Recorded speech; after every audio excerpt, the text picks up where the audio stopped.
This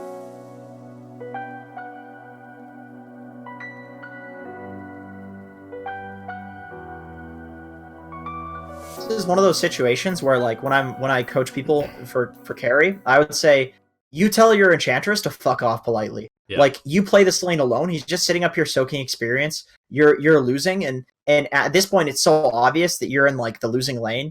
And like, but you can recognize that from the start of the game and not have it get to this point where it's so hard for you. Like, if you're level 6 right now because you recognize that this lane was going to get to this point, then they wouldn't be able to lane against you. Enchantress could pull, she'd actually have a game, and then you'd have a game, and you'd have even more of a game than the Enchantress sitting here and soaking and stealing your experience and getting killed and feeding them kills. Like, it would actually be better for the Enchantress to go leave and do the easy camp pull, but part of that is on you as a carry to say, I know my hero, I recognize this game is going to be very hard for me. We don't win this lane, so therefore, you need to play your own game, Enchantress, and try to have a game, because if we try to play this lane and go even up here by just doing regular laning mechanics, we will not win. We will lose the game. We will lose the lane and maybe the game.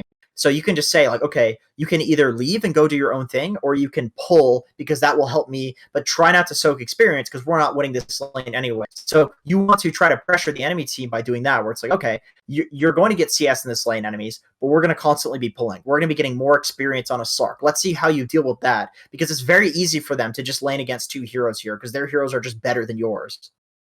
Yeah. And you can see that you're already level 5 because Enchantress has been gone because he's died a couple of times.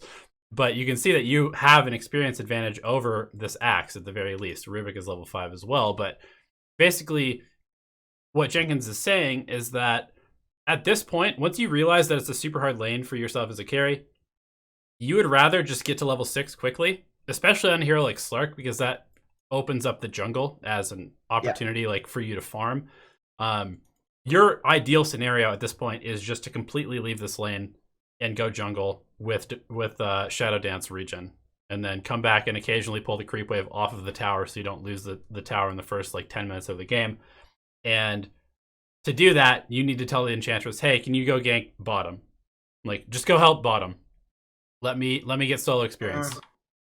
I'm not sure about saying help bottom because, like, you don't know the laning situation there. It might be a situation where, like, the Enchantress isn't going to add anything. I would say basically, well, what like, else is she going to do? Tell the... No, you let her decide. You Okay. Be like, you let somebody play their own game, but you say being here is not going to help my game as a carry. Yeah. But like trying to direct her into a lane where you're not sure of the situation there, you understand this situation because it's your lane, you're a carry, your camera's here. But the bottom, you just say like, if she can go jungle and get experience, and that's going to be good for her game, and that's the best option for her, it's better than just feeding here. Like, the problem is that she would be doing the same thing in this lane if she wasn't here.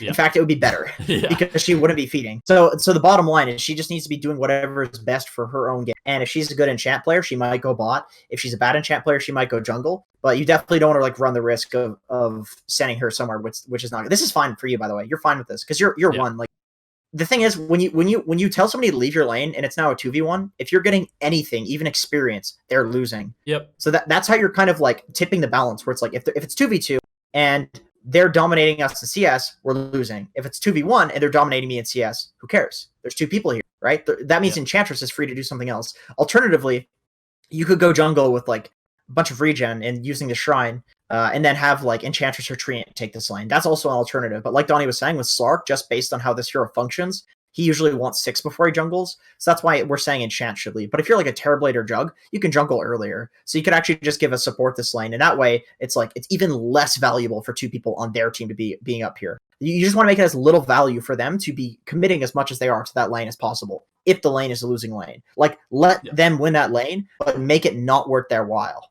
Yep, I was just going to say that now it's the Rubik who's actually making the mistake because he doesn't need to be here, really. This Axe is going to just destroy the Slark at this point in the game. Yes. So the Rubik really should be going, maybe mid to gank the Zeus or bottom to help out this. The fact that he's here and just kind of like standing around in the trees is a total waste of time. So I totally agree that you guys are now essentially winning this lane, despite how it actually looks.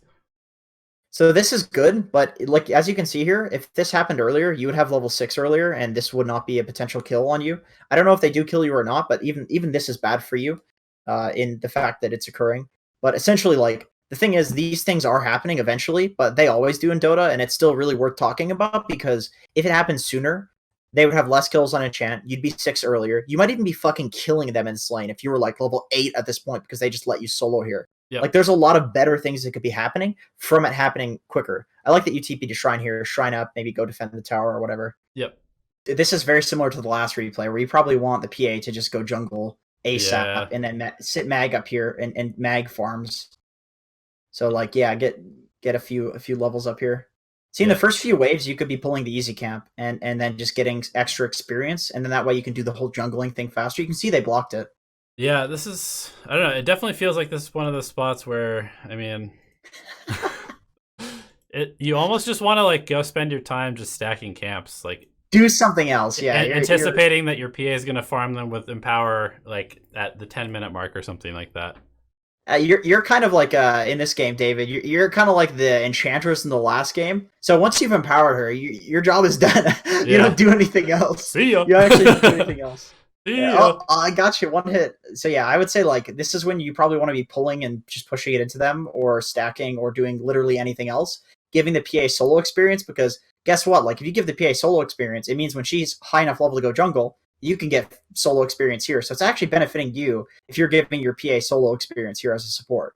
Yeah, like it lets you do more in the game. You just feel that impulse to be on the wave, and like it's just without purpose though. That's the thing, is it's just without purpose. Yeah, you're trying to be useful. You really want to be useful, and you think that being useful means that you need to be in and around the creep wave, because that like constitutes being useful as a core. But if you're a support, generally speaking, you want to be away from the creep wave as much as possible because you want your core to have a levels advantage.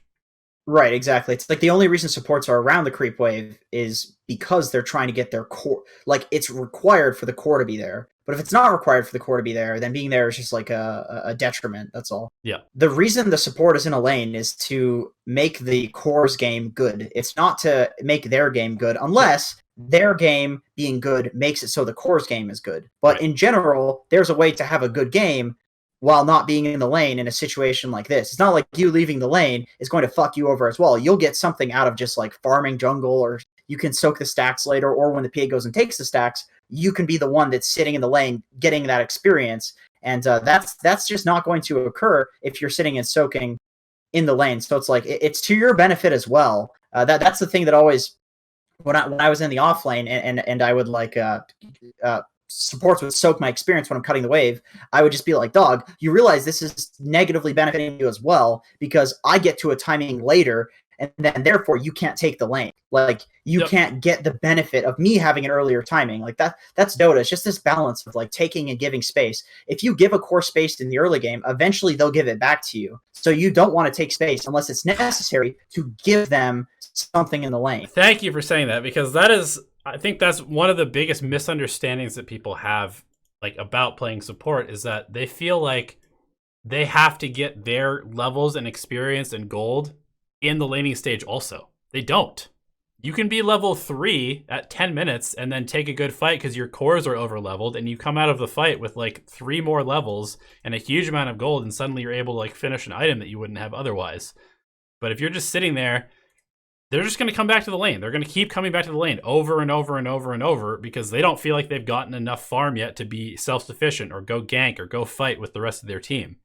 It basically fucks you over as a support to like take experience from your core unnecessarily, because what you're giving to them will eventually be given back. Yep. Like that is the point of having the separation of these roles in Dota. There isn't enough farm on the map for everybody at once. Sometimes certain people hit timings and they can fight, and therefore other people can farm while the efficient player is fighting. The supports fight efficiently in the early game, do things efficiently in the early game to set up for cores to get farmed. That's why they do it. Then when the cores are capable of farming and fighting, then the supports can take their space until they get to their timings. All about a balance between just trying to get to each timing that's important in the game as quickly as possible.